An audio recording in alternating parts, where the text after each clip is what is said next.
El día de hoy vamos a ver lo que es la replicación viral solamente y un poquito de la genética de los virus.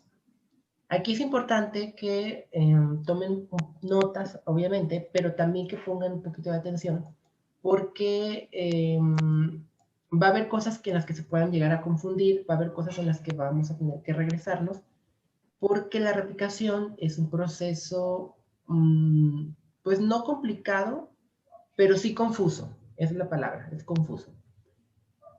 Como todos los virus, obviamente, bueno, y como todos los parásitos, como lo mencionaba, todos los parásitos y virus requieren, y su único propósito, ahora sí que en la vida, es buscar nuevos huéspedes.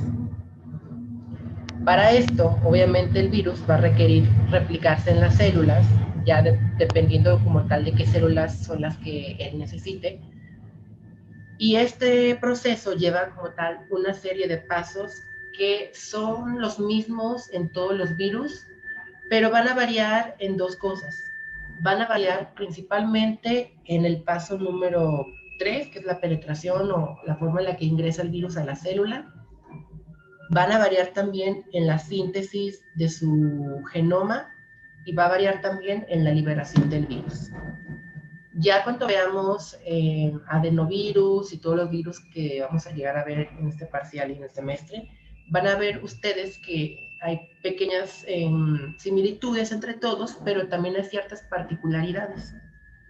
Entonces, bueno, a grandes rasgos, la replicación de un virus siempre va a iniciar reconociendo la célula diana, es decir, la célula a la cual va a infectar. Después de esto, el virus tiene que unirse como tal a un receptor para que pueda estimular la endocitosis, como se observa aquí en la imagen. Tiene que perder su envoltura, sintetizar su genoma.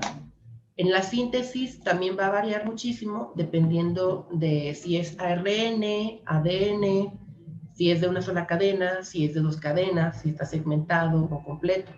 Ahorita vamos a ver cómo es esta síntesis individual de cada genoma.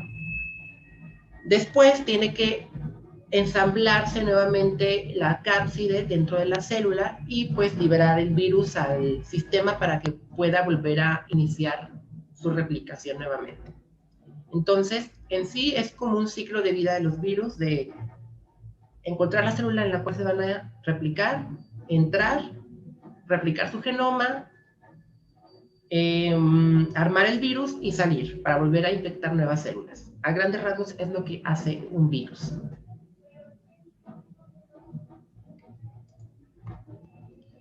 Para esto se han reconocido aproximadamente 4 etapas en la replicación viral. La primera etapa es la fase temprana.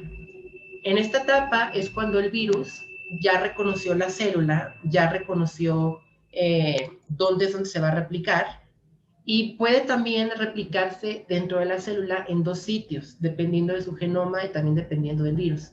Se puede replicar en el núcleo o se puede replicar en el citoplasma. Va a depender si es ADN o ARN.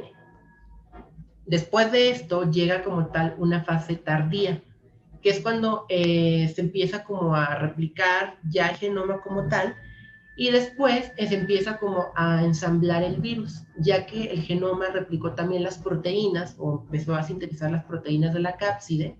En la fase tardía es donde el virus se empieza como a armar, que sería aproximadamente como en esta parte, donde dice ensamblaje. Entonces, aproximadamente la fase temprana llega desde el reconocimiento, desde la unión, desde la penetración, la pérdida de la envoltura del virus y desde el inicio solamente de la replicación. En la fase tardía está aproximadamente, bueno, en teoría se supone que es parte también de la replicación, parte de la transcripción proteica y parte del ensamblaje. ¿Vamos bien hasta aquí? ¿Sí me siguen? ¿No me he perdido?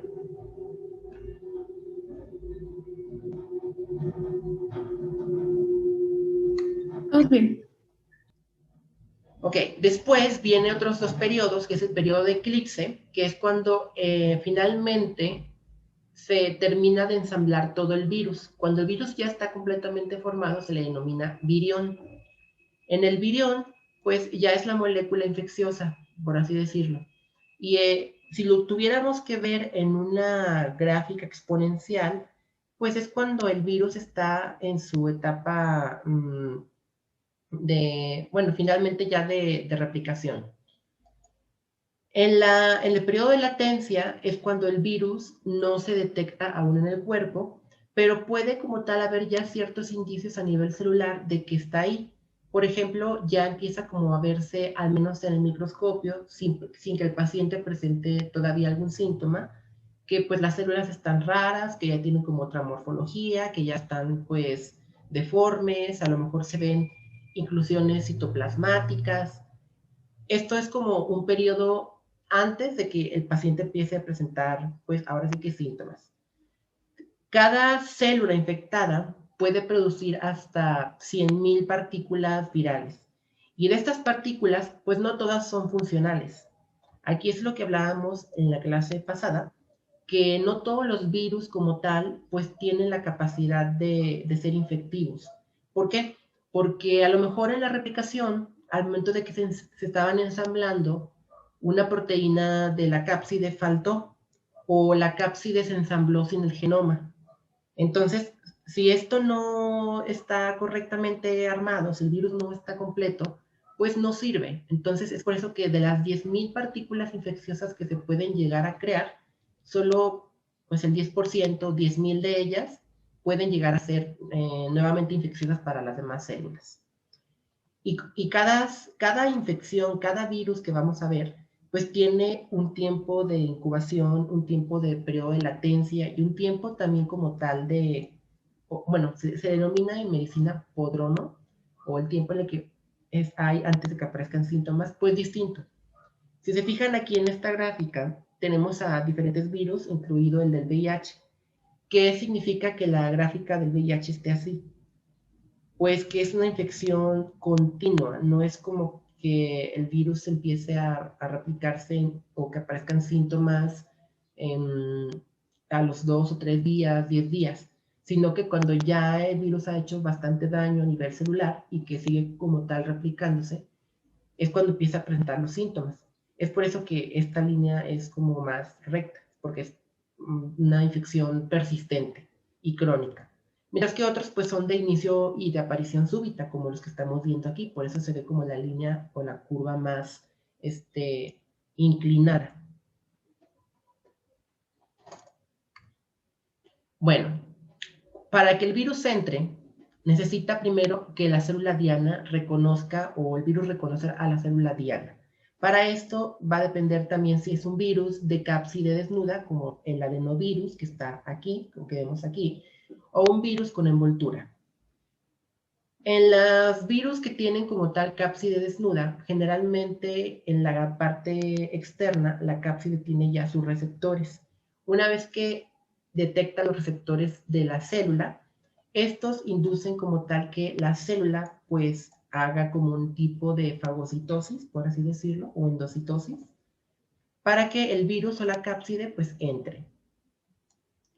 Después de esto, o bueno, en los virus como tal de envoltura, este proceso lo llevan como tal lo que son las espículas o las espigas del virus, que son las glucoproteínas que tiene la membrana plasmática, que tiene o que rodea la cápside. Hay una gran cantidad de hospederos para todos los virus, pero también los virus tienen algunos virus tienen como un tropismo celular muy marcado. Un tropismo celular se refiere a que pueden reconocer uno o más diferentes tipos de células en el cuerpo.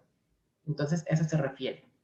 Generalmente, la proteína HA del virus de la gripe se une a un receptor que es el ácido siálico, que es uno de los receptores que tiene, por ejemplo, las células epiteliales del tracto respiratorio.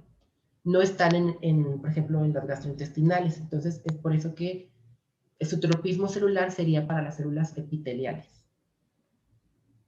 Otros ejemplos de receptores específicos pues serían todos los que estamos viendo aquí en la tabla. O sea, no les puedo pedir que se memoricen cada uno de ellos porque pues son muchísimos. Entonces, Lo que tienen que saber de esto es que cada virus va a reconocer un receptor específico.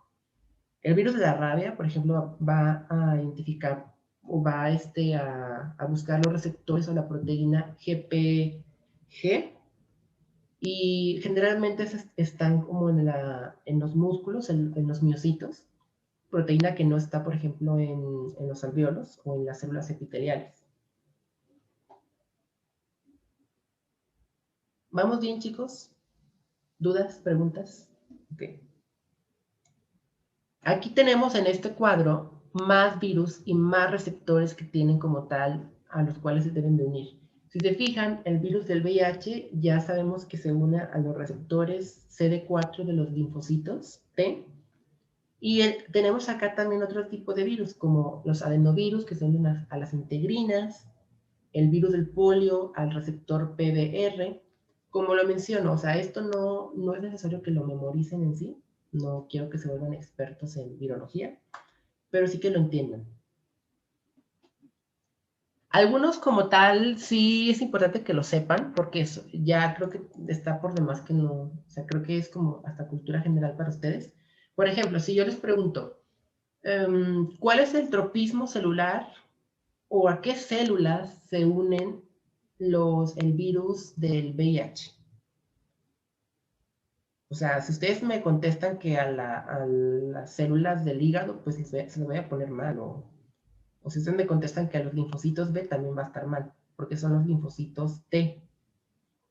Entonces, algunos sí lo tienen que saber, pero pues no todos. Coronavirus. Coronavirus, ¿a qué tipo de células se une? Se une como tal a los receptores de las células del epitelio faríngeo, que tienen el receptor aminopeptidasa N. Ese es el receptor que se une o a los que se unen los coronavirus. Cuando ya se unieron, cuando ya encontraron como tal la célula a la cual van a infectar, ahora sí llega lo que es la penetración o la inducción del virus a que entre dentro de la célula.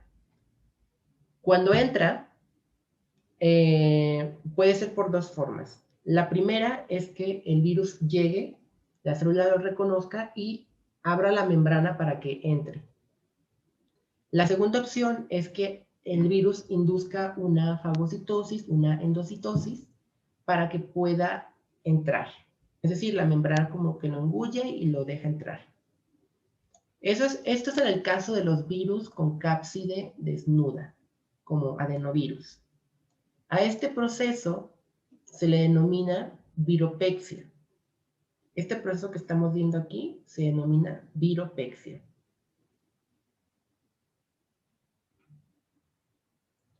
Cuando el virus, bueno, en este edad para que lo conozcan, aquí en el caso de los bacteriófagos, que son virus de bacterias, pues su modo de penetración es como si picaran la bacteria.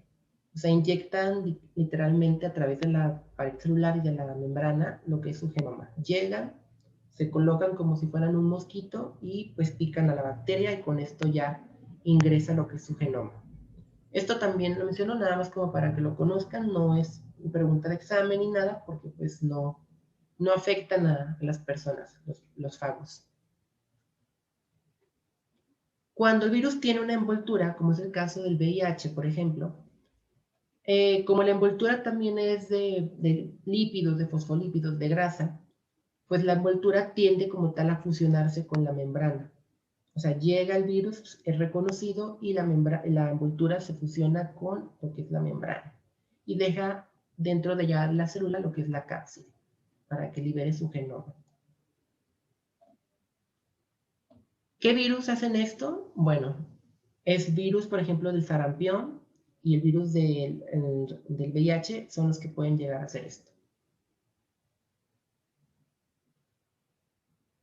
Otra forma en la que pueden ingresar estos virus con envoltura es que lleguen, reconozcan la célula y también induzcan una viropexia o una viropexis, que es este proceso que estamos viendo aquí.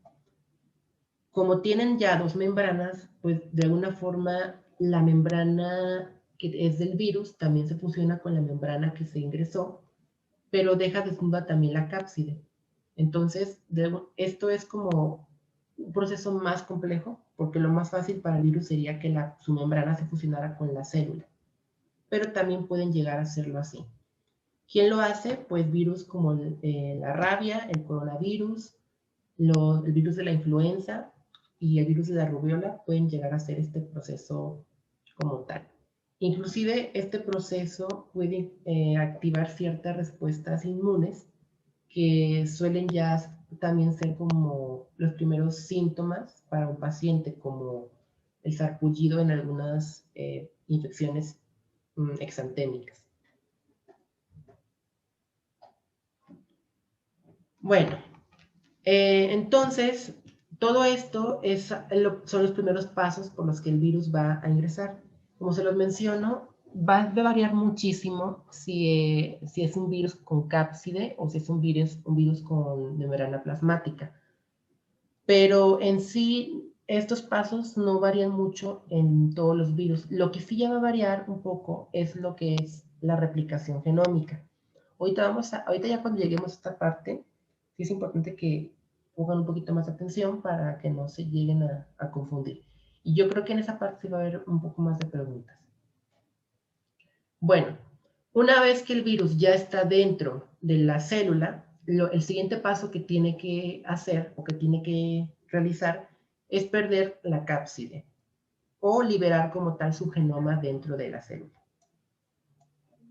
Una vez que ya está dentro, el virus a través de enzimas como las proteasas o los lisosomas degradan como tal la cápside y dejan desnudo también lo que es su genoma.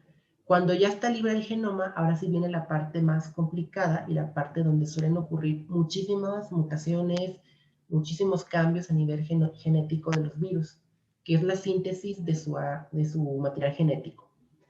Aquí va a variar, como ya lo estoy mencionando bastante, porque el proceso de la síntesis genómica se va a dar en algunos virus en conjunto con la replicación de sus proteínas. Recuerden que el virus tiene que también formar las proteínas de su cápside y al mismo tiempo tiene que formar un nuevo genoma o una copia de su genoma para que pueda pues, liberarse. ¿Preguntas hasta aquí, chicas, chicos, antes de pasar ya ahora sí a la síntesis?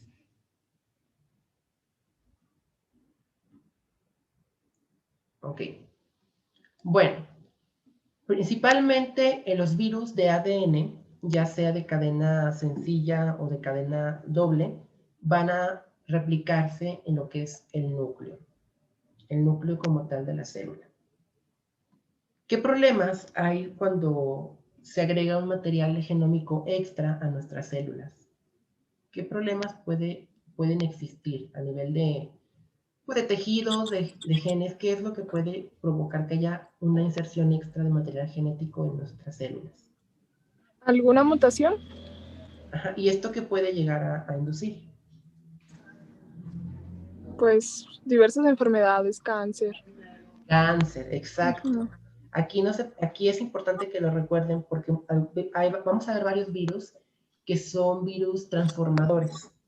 Los virus transformadores son, la mayoría de los virus son virus de ADN porque se insertan en el núcleo y esto hace que puedan en un futuro llegar a convertir esa célula en una célula pues oncogénica, una célula cancerígena. ¿Qué virus pueden hacer esto? ¿Cuáles virus creen que puedan llegar a hacer esto?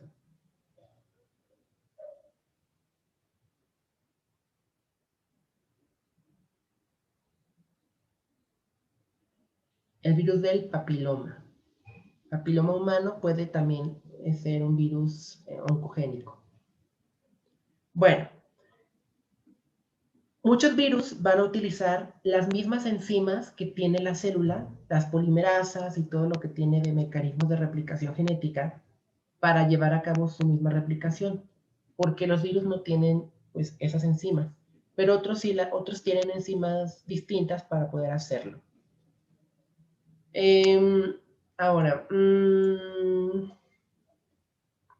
¿cómo va a ser el proceso de replicación? Es muy similar al proceso que tenemos nosotros, al proceso que tienen todas las células. Tiene que hacerse una copia de ADN y de ahí pues empieza como tal el ARN para irse a proteínas, o sea, todo lo que ustedes ya han visto en genética es muy similar a lo que se da aquí en los virus. Las diferencias son en que, como hay distintos genomas de los virus, ahí es donde entra como tal ya lo que varía de esto. Por ejemplo, haciendo un repaso rápido, recuerden que hay virus de ARN que tienen ARN positivo. El ARN positivo, ya lo mencioné, es un ARN que va en una dirección 5' a 3'. Es como lo funcional. Es el ARN funcional, el que puede llegar a convertirse en infectivo. El ARN negativo es como la contraparte de este ARN positivo, cuando va de 3' a 5'. Por sí solo, el ARN negativo no causa ningún problema, porque requiere la replicación a positivo para que pueda ser infectivo. Y por esto es que también tiene un ciclo de replicación distinto. Ahora, cuando la cadena, ahora sí aquí, atención chicas, chicos, cuando la cadena es de ADN doble, o de una doble cadena como el virus del herpes, el virus entra al núcleo y utiliza las mismas enzimas que tiene la célula para poder replicarse. A esto se le tiene que añadir que este genoma va a insertarse en una sección del ADN del núcleo de nuestras células. Es por eso que se vuelven también oncogénicos. Y es el mismo proceso. Llega la polimerasa, abren las cadenas, empiezan a replicar el ADN, empiezan a sacar como tal las copias al núcleo para que ahí mismo, dentro del núcleo, se empiece a armar el virus. En el caso de los virus de ADN doble, en el mismo núcleo se arman los virus con la cápside, se arman los virus como tal para que puedan salir. Cuando el virus es de cadena sencilla, aquí el virus tiene que replicar una segunda cadena a partir de esta de ADN para que de esta cadena que replicó pueda generarse la síntesis de proteínas y genere como tal los componentes de su cápside. ¿Qué pasa con la otra cadena? Pues la otra cadena sirve de molde para generar más copias de ADN del mismo virus. Es decir, de esta cadena se genera como tal lo que es las proteínas de la cápside, todo lo que compone la estructura del virus, y de esta otra que se genera, pues se genera más copias de material genético del virus para que pueda insertarse en la cápside y se libere después. ¿Voy bien hasta aquí o quieren que me regrese a una parte? Estoy confundiendo con Sí, algo. poquito en lo de la segunda cadena. Bueno, en lo de la cadena sencilla. En la Es cadena que me doble perdí. en la cadena doble todo quedó claro. No, sí se puede regresar. No, también en esa, por favor. Ok, Arruínalo. ok. Bueno, cuando hay un virus de cadena doble, el virus va a ingresar al núcleo, su genoma se va a unir a nuestro propio ADN. Estamos hasta ahí bien, ¿verdad? Ok, una vez que ya está en nuestro propio ADN, va a utilizar el mismo mecanismo que tiene nuestra propia célula para poder replicarse. Es decir, va a utilizar nuestras propias polimerasas, nuestras propias enzimas que utilizamos para replicar nuestras células.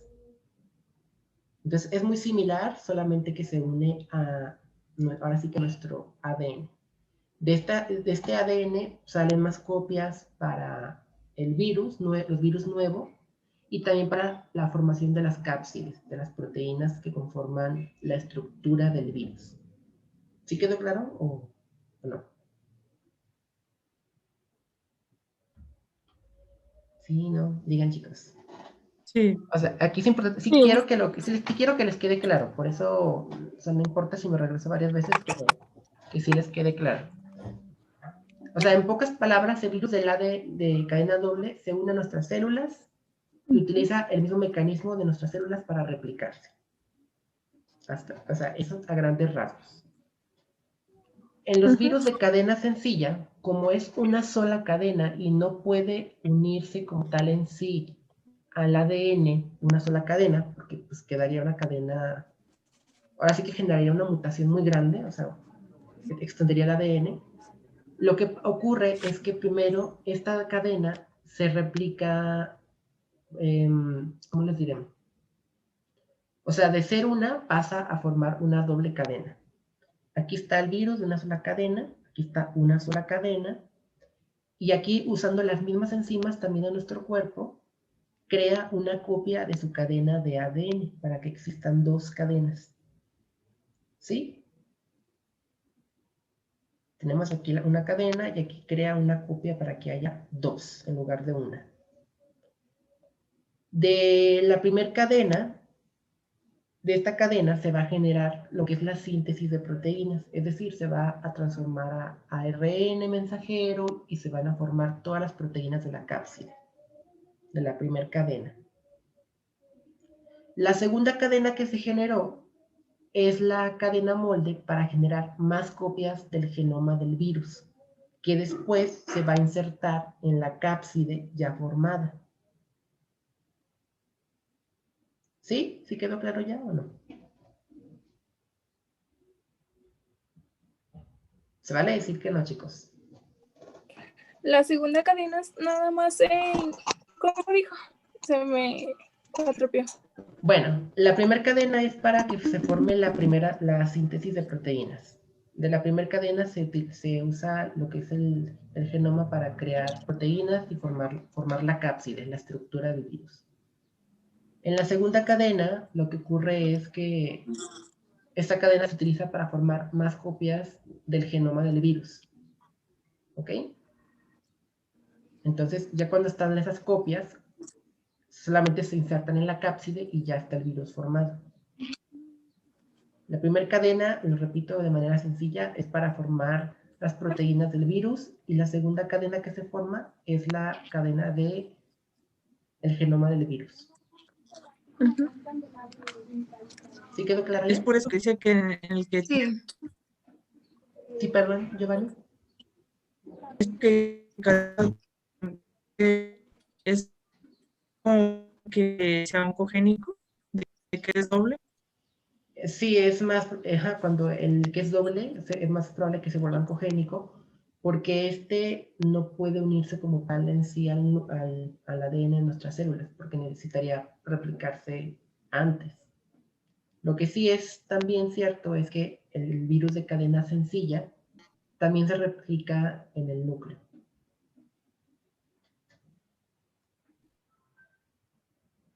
¿Ya quedó clara esta parte o...?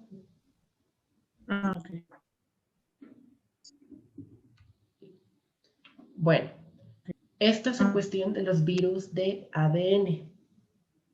En los virus de ARN, o de ácido ribonucleico, tienen como tal una replicación un poco distinta, porque en primer lugar, su replicación se da en el citoplasma. En los virus de ARN no se replican en el núcleo, ellos se replican en el citoplasma. Si es un virus de ARN positivo, sencillo, pues este mismo virus de ARN o esta cadena de ARN se va a utilizar para formar directamente lo que son las proteínas del virus y formar también la cápside.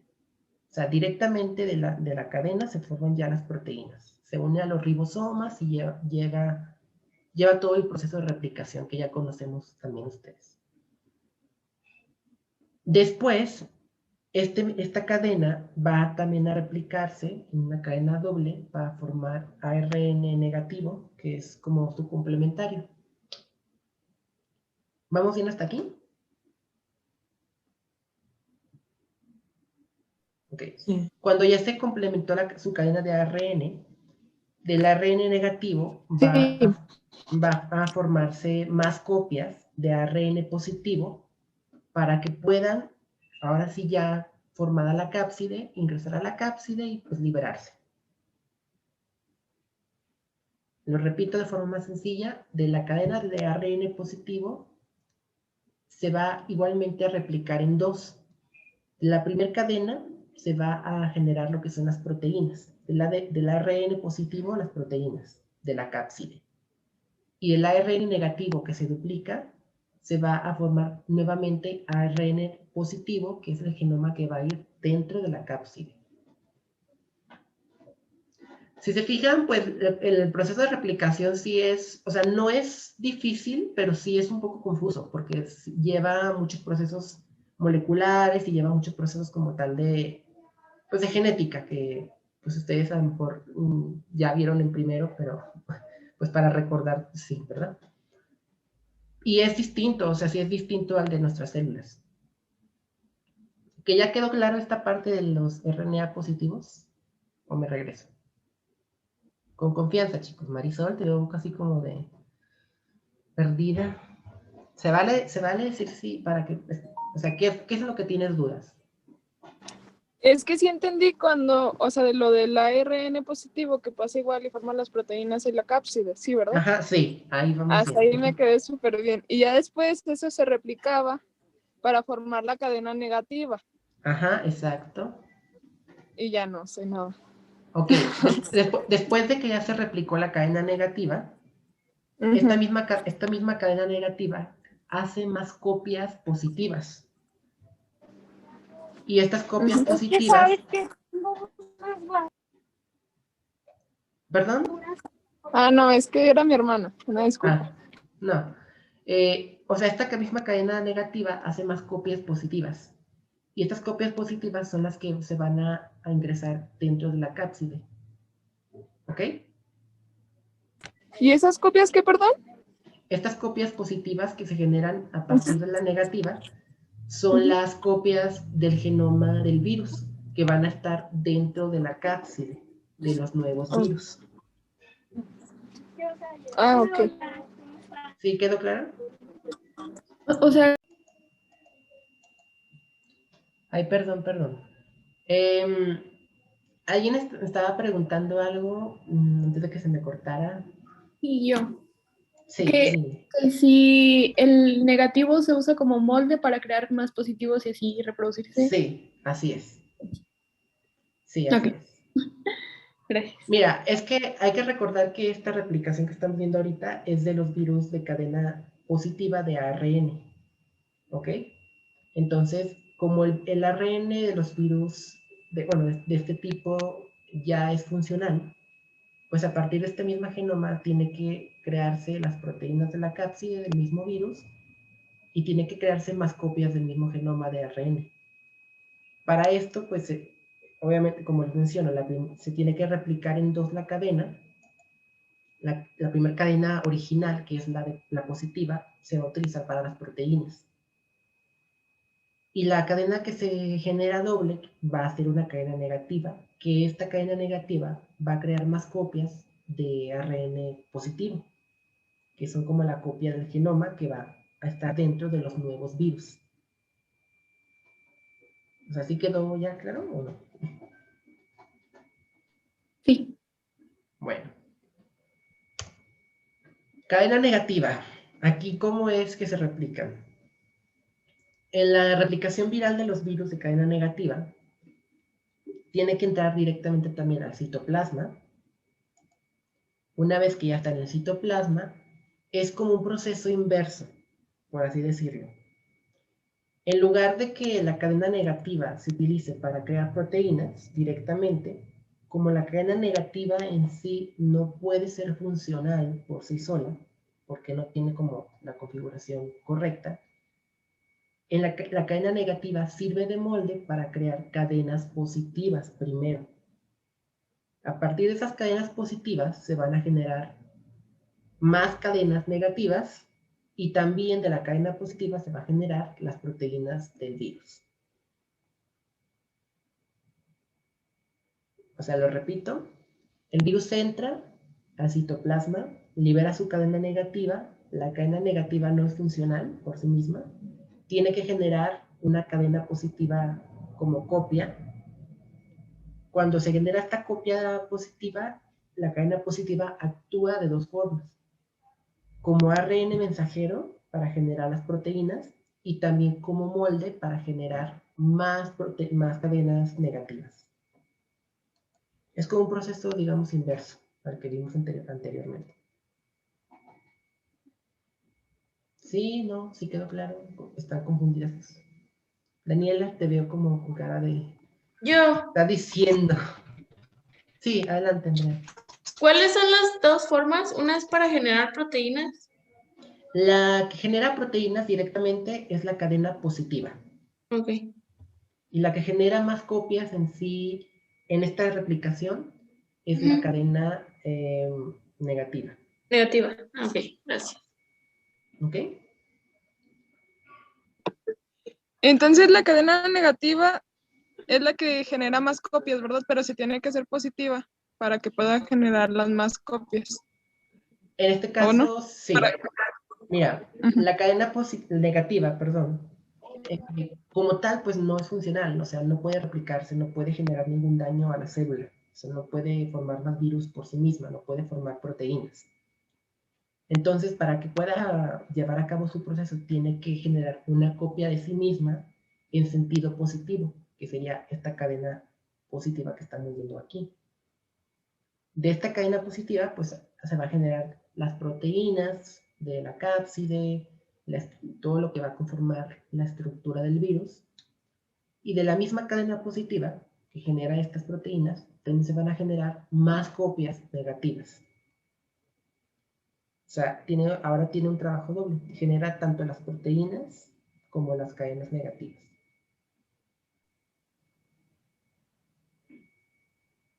¿Sí? Entonces las negativas van a ser las que sirven como molde. Sí. En estos virus, como el de la influenza, sí. O sea, recuerden que todos los virus tienen una estructura distinta, tienen un genoma distinto, y es por eso que pues, son muchos tipos de replicación. Entonces, ¿por qué es importante entender esto? Porque muchos de los fármacos antivirales van a actuar en algún proceso de replicación de los virus. Actúan o antes de que ingresen a la célula o ya en el mismo proceso de replicación. Es por eso que es importante que ustedes entiendan cómo funciona la replicación de ciertos virus. Les digo, no quiero que se vuelvan como expertos en virología, pero pues sí que lo entienden.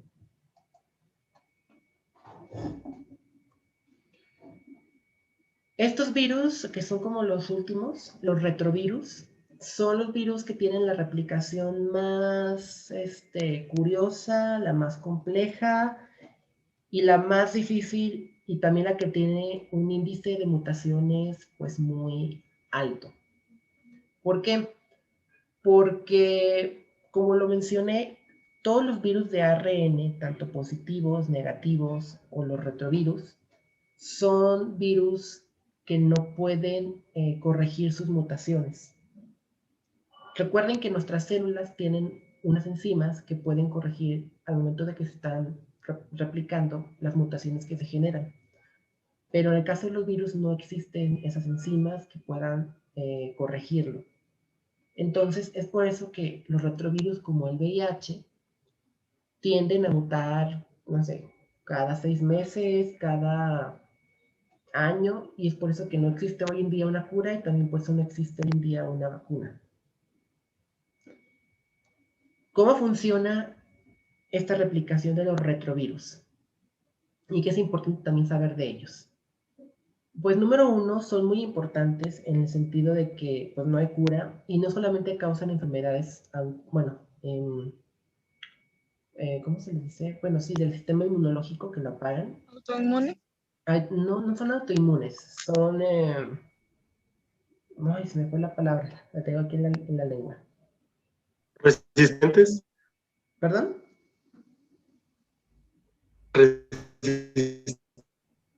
No, son... Bueno, a ver si se me viene ahorita la palabra. Bueno, pero no solamente apagan el sistema inmune. También pueden crear algunos virus o algunos retrovirus, algunos tipos de leucemia. Entonces, es por eso que también es importante conocer esta parte de ellos. ¿Cómo funcionan, por ejemplo, los retrovirales que están hoy en día para el VIH? Pues los retrovirales lo que hacen es interrumpir el proceso de entrada a la célula y hay otros que inclusive interrumpen el proceso de formación de las cadenas. Eso es como forman los retrovirales. No quiere decir que eliminen el virus, simplemente que lo hacen pues, más lento y que no genere tantas copias o una infección tan rápido. Para que un retrovirus se replique, va a necesitar, además de nuestro citoplasma, además de nuestra célula, una enzima adicional, que es la transcriptasa inversa. La transcriptasa inversa es una enzima que, a diferencia de los virus de ARN que ya vimos ahorita, convierte el ARN en ADN. Y este ADN se une al núcleo de las células y de ahí se genera toda la replicación viral del retrovirus. O sea, es distinta la replicación a las que vimos ahorita.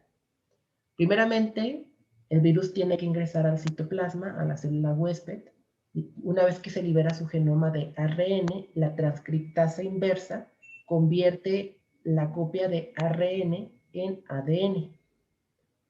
Este ADN se integra o se vuelve doble, se replica nuevamente y se inserta en lo que es el genoma de nuestras células. Una vez dentro de nuestras células, pues llega o hace todo el proceso de replicación normal que conocemos, hasta convertir nuevamente las cadenas de ARN para que puedan generar más virus. ¿Sí queda claro como la diferencia con los otros virus de ARN?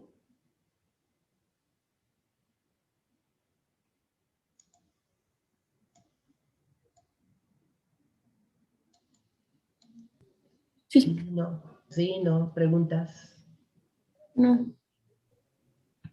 O sea, en pocas palabras, los otros virus de ARN siempre son ARN. Y los retrovirus convierten el ARN en ADN para insertarlo en las células y de ahí replicarse. Es como la diferencia que hay. ¿Sí? No se les olvide también esta enzima, que es importante que la recuerden, transcriptasa inversa. Ya cuando veamos retrovirus, vamos a retomarlo. Bueno, entonces, en sí, como les comentaba, todos los virus que tienen ADN se van a replicar en el núcleo. Inclusive hay virus que necesitan que la célula esté en su ciclo de replicación para que pueda replicarse. ¿Y qué ganan con esto los virus?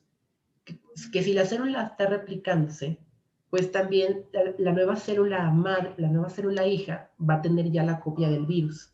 Entonces, esto ya pues, le evita al virus también ingresar nuevamente a la célula y hacer todo el trabajo que tiene que hacer.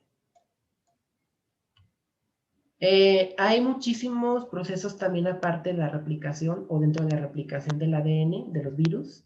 Por ejemplo, está también el corte y empalme de los intrones y de los exones, que ya es como un proceso pues genético, es decir, cortan las partes que no son funcionales para la replicación proteica. Y de aquí, pues ya mucho del proceso es todo lo que ustedes ya han visto en genética, la replicación de proteínas, la síntesis de ADN, de ARN.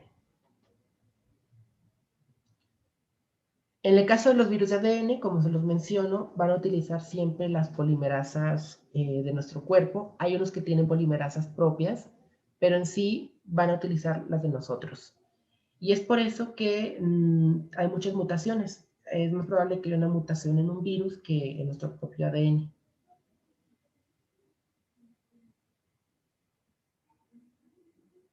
¿Me regreso o le dejo aquí o me regreso?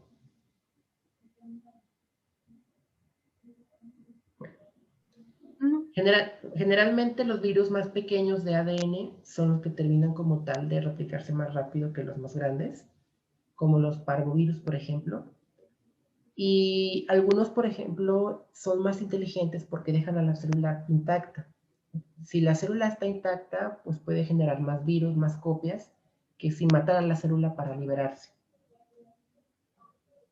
En los virus de ARN, pues aquí, pues como se los menciono, hay muchos procesos de replicación. Ya ahorita vimos como tal los 3 más importantes. Pero es como los virus que tienen mayor índice de mutaciones. Los coronavirus, por ejemplo, son virus de ARN. Entonces, es por eso que tienen una gran cantidad de mutaciones.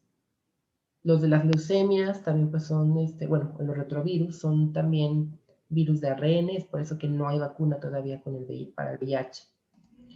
Bueno, en la replicación de los virus de ARN hay que tener en cuenta que las replicasas y las transcriptasas, que son las enzimas que también ayudan a este proceso, son generadas mediante la adición de las subunidades que tienen pues los ribosomas. Como los virus de ARN son un poquito más inestables, porque el ARN tiende a degradarse más rápidamente, además tiene también un mayor número de mutaciones, es un proceso que debe hacerse, bueno, o que se hace muy, muy rápido. Es por eso que al estar replicándose demasiado rápido, a veces el genoma del ARN tiene muchas mutaciones. Por consiguiente, el ARN es un ácido que es muy lábil, es muy transitorio, puede como tal replicarse en el citoplasma. Y generalmente todos los virus de ARN negativos tienen una envoltura pues lipídica.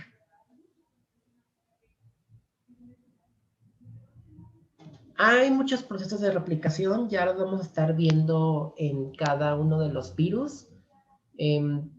Como les menciono, o sea, va a variar un poco en cada uno de ellos, no mucho, pero solo hay pequeñas cosas que son como propias de ellos. Por ejemplo, el genoma del ARN segmentado de los reovirus es un patrón para el ARN mensajero. El ARN positivo también puede ser encapsulado y también puede usarse como cadena molde para generar ARN pues, negativo. Generalmente el genoma del ARN de cadena negativa no es muy infeccioso, no provoca como tal un daño por sí mismo, no puede replicarse por sí mismo a más ARN negativo, tiene que primero replicar a ARN positivo y luego ARN negativo. Como resultado, pues la polimerasa viral también tiene que producir una cadena de ARN positiva de una longitud pues correcta a la que tiene que hacer. Haciendo como una analogía, pues podríamos decir que el ARN negativo es como es un negativo de una foto. La fotografía es el ARN positivo ya revelado y listo para poder generar copias por sí mismo. Y el ARN negativo es un negativo. Primero tiene que generarse la fotografía para poder generar copias. Por consiguiente, la transcripción y la replicación de los virus de ARN de cadena negativa siempre tiene lugar en el citoplasma. Tanto sean de cadena sencilla como de cadena doble como los reovirus. Los reovirus son virus que tienen un ARN bicatenario segmentado y su transcripción y replicación es más compleja. Ya en rotavirus vamos a ver eso. Otra cosa también importante que hay que mencionar de de la cadena de ARN es la ARN polimerasa de los revirus, que en sí está básicamente en el núcleo. Y también que los ARN de cadena positiva actúan en los nuevos núcleos como patrón para el ARN de cadena negativa.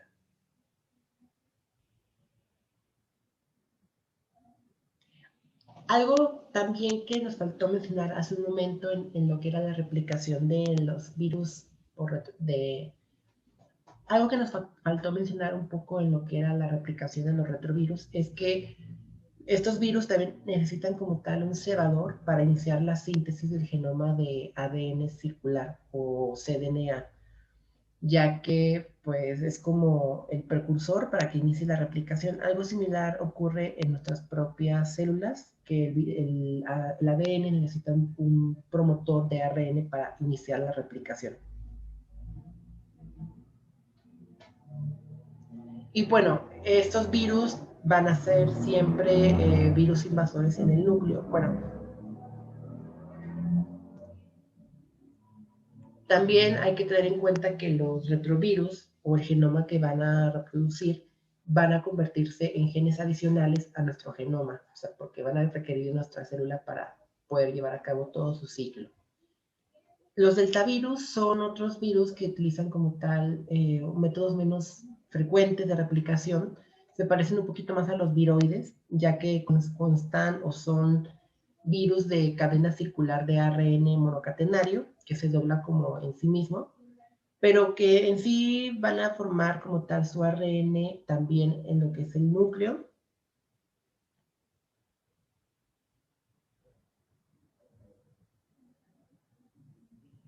Como excepción, el genoma de los ARN de los deltavirus es replicado por la ARN polimerasa 2, que está dentro de nuestro núcleo de la célula. Entonces es como una excepción a la regla de todos los virus que hemos visto de ARN, o bueno, con la replicación viral de los virus de ARN. A diferencia de los demás, este ocupa del núcleo para poder replicarse. En cuanto a la síntesis de proteínas, pues no hay mucho que decir, es de hecho muy parecida a la síntesis proteica que tenemos en nuestra célula. Tiene que formarse directamente en los ribosomas, o bueno, traducirse la cadena de ARN en los ribosomas para formar la cadena polipeptídica. Y a esta cadena pues también se le añade lo que es una caperuza 5 de guanosinas y una cola de poliA de adeninas. Entonces es como la forma en la que se van madurando las proteínas de la cápside. Y posterior a eso, también si requieren una nueva modificación, como que se doblen o cosas así,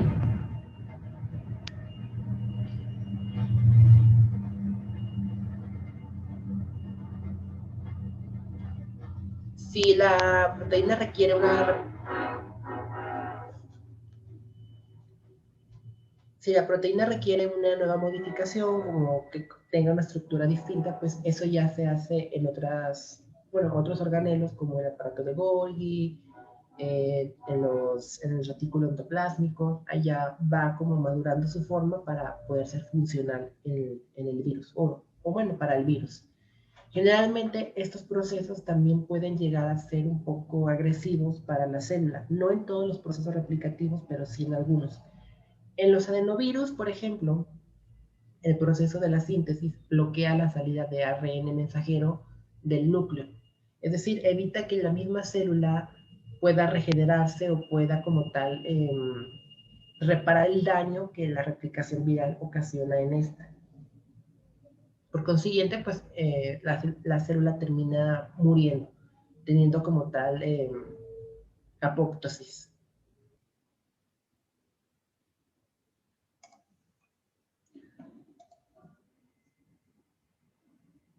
¿Preguntas, chicos, hasta el momento? Okay. Toda esta parte que hemos estado viendo ha sido hasta el paso de la síntesis macromolecular, o sea, la síntesis de los genomas. Después de que ya se sintetizaron todos los genomas, que ya se conformó todas las cápsides, las proteínas, viene la segunda y casi de las últimas fases de la replicación, que es cuando se tiene que armar el virus. Para esto, también el virus tiene que seguir ciertos procesos, porque si no puede volverse ineficaz. O sea, la cápside puede armarse, si no se siguiera con un proceso ordenado, la cápside pues a lo mejor se armaría sin el genoma y pues no serviría de nada el virus. Para esto, bueno, obviamente tenemos que saber primero que dónde es que se ensamblan como tal los virus. Los virus pueden ensamblarse en dos sitios. La primera opción es que las proteínas puedan ingresar o puedan como quedarse en la parte de la membrana plasmática y de ahí solamente se van como doblando para formar lo que es la cápside. Esto de aquí que estamos viendo podría ser el genoma del virus y esto de aquí serían ya como tal lo que es las proteínas de la cápside. Si se fijan, lo que es la cápside se va rodeando como tal el genoma para poder salir. En pocas palabras, es como un rompecabezas. Tiene que ser muy cuidadoso con las piezas que va uniendo. Para esto hay 4 principios principales. El primer principio es que el autoensamblaje se compone de una serie de pasos ordenados. Y el segundo es que las unidades proteicas tienen que estar completamente formadas para poder unirse. Es como si a un rompecabezas le faltara una pieza. O sea, sin esa pieza, pues no, es imposible que el virus termine como tal de unirse.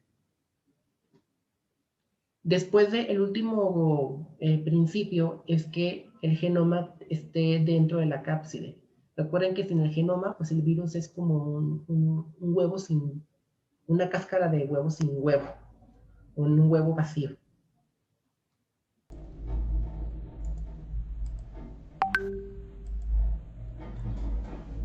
Bueno, el proceso de ensamblaje de los virus también puede verse facilitado por las proteínas de andamiaje, o son proteínas que son como auxiliares para que el proceso se lleve de forma correcta. Y el lugar va a depender mucho de dónde se sintetice también la cadena del genoma. Hay unas cadenas que se pueden, unos ensamblajes que pueden llevarse a cabo dentro del núcleo, es decir, que las proteínas de la cápside sean transportadas directamente al núcleo, otras que requieren solamente que estén en el citoplasma, o unas que inclusive requieren que sea en la membrana como plasmática. Para esto, pues obviamente, primero lo que se hace es juntar como el genoma ya replicado, y alrededor de este es donde los capsómeros o las partes de la cápside se van como uniendo para formar ya la cubierta proteica, o sea, la cápside. En el caso, por ejemplo, de los picornavirus, es uno de los claros ejemplos que el proceso de replicación se hace alrededor del genoma. Primero se empiezan como a unir las estructuras proteicas y después el genoma entra solamente a la cápside. Después de que ya ha sido como tal conformado o creado el virus, que el genoma ya está dentro de la cápside, el virión es transportado directamente a la superficie celular y liberado mediante exocitosis, lisis o a través de un puente intercelular. Algo para mencionar solamente, que se verá más adelante ya en los ortomixovirus, es que, por ejemplo, los virus de la influenza, como tienen genomas segmentados, aquí se requiere por lo menos una copia de cada genoma, ya que la replicación de estos genomas es independiente. O sea, es decir, por ejemplo, esta primera cadena que estamos viendo aquí se replica por sí sola o tiene una replicación independiente, igual esta, igual esta, igual esta. Entonces, como son diferentes copias, pues se requiere una de cada uno. Y aquí es donde vienen como tal algunos problemas porque pueden generarse ciertas mutaciones o virus como tal defectuosos, si falta o si se le agrega como tal una copia de más. Para la liberación, bueno, los virus tienden a liberarse en tres formas. Generalmente es la lisis, la célula se rompe y se libera, por exocitosis, que es decir, a través de una vesícula que se libera en la membrana, o por gemación, que es esta forma que estamos viendo aquí, se forma como un chipote en la célula y el virus adquiere parte de la membrana pues, plasmática. Generalmente son los virus con envoltura, como lo estamos viendo aquí, como el virus de la influenza. Generalmente los virus tienden a mantener a la célula viva o intacta. Esto les permite también generar más copias. Algunos virus, inclusive durante este proceso también, pueden bloquear o demorar la apoptosis celular para poder completar el ciclo de este mismo. Y finalmente, pues llega lo que es el reinicio de la replicación. Es nuevamente la propagación de la infección en el medio extracelular para que el virus o los nuevos virus busquen otras células similares para que puedan tener su propio ciclo de replicación independiente o nuevo y puedan generar pues más virus y es así como el ciclo pues se reinicia.